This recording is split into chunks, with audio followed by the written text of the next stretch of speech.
ஒரு நாள் 3 சிறுவர்களின் தாயான ஒரு பெண் தன் கணவனை இழந்துவிட்டு அதற்குப் பிறகு அவள் 3 குழந்தைகளையும் தன் உயிராகவே நினைத்து வாழ்ந்து வந்தாள். ஆனால் மூத்த பையனும் 1 வருடம் கழித்து இறந்து விட்டான். சிறிது நாட்கள் கழித்து 2வது பையனும் காலமாகிவிட்டான். இப்போது அவள் தன் ஒரே குழந்தையை தன் உயிராக எண்ணி இருந்தாள். ஆனால் அந்த பையனும் சிறிது காலத்தில் இறந்துவிட்டான். இதை தாங்க முடியாமல் அந்த சிறுவனின் உடலை எடுத்துக்கொண்டு கௌதமர் என்ற புத்தரிடம் சென்றாள். நீங்களும் உங்கள் ஆன்மீகமும் இந்த பையனை உயிர்ப்பித்தால் தவிர நீங்கள் என்ன பேசினாலும் அது அர்த்தமற்றதுதான் என்று கூறினாள். என் கணவர் இறந்துவிட்டார். நான் எப்படியோ அதை தாங்கினேன். என் முதல் பையன் இறந்துவிட்டான்.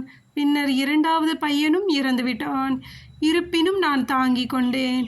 இப்போது கடைசி மகனும் இல்லாமல் போய்விட்டான். நீங்கள் உண்மையானவராக இருந்தால் இந்த சிறுவனை உயிர்ப்பிப்பதன் மூலம் அதை இப்போது நிரூபியுங்கள் என்று கேட்டாள். கௌதமர் அந்த பெண்ணை பார்த்ததும் அவள் கொந்தளிக்கும் உணர்ச்சி நிலையில் இருப்பதையும் அவர் என்ன சொன்னாலும் இப்போது அவளுக்கு புரியாது என்பதையும் அறிந்து கொண்டார். உடனே அவர், நான் உங்கள் மகனை மீண்டும் உயிர்ப்பிப்பேன்.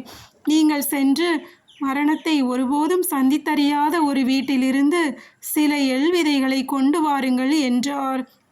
சிறுவனின் உடலை சுமந்து கொண்டு அந்த பெண்மணி வீடு வீடாக சென்று நகரம் முழுவதிலும் தேடிய பிறகும் இது போன்ற ஒரு வீடு கூட இல்லை என்று அவள் உணர்ந்தாள்.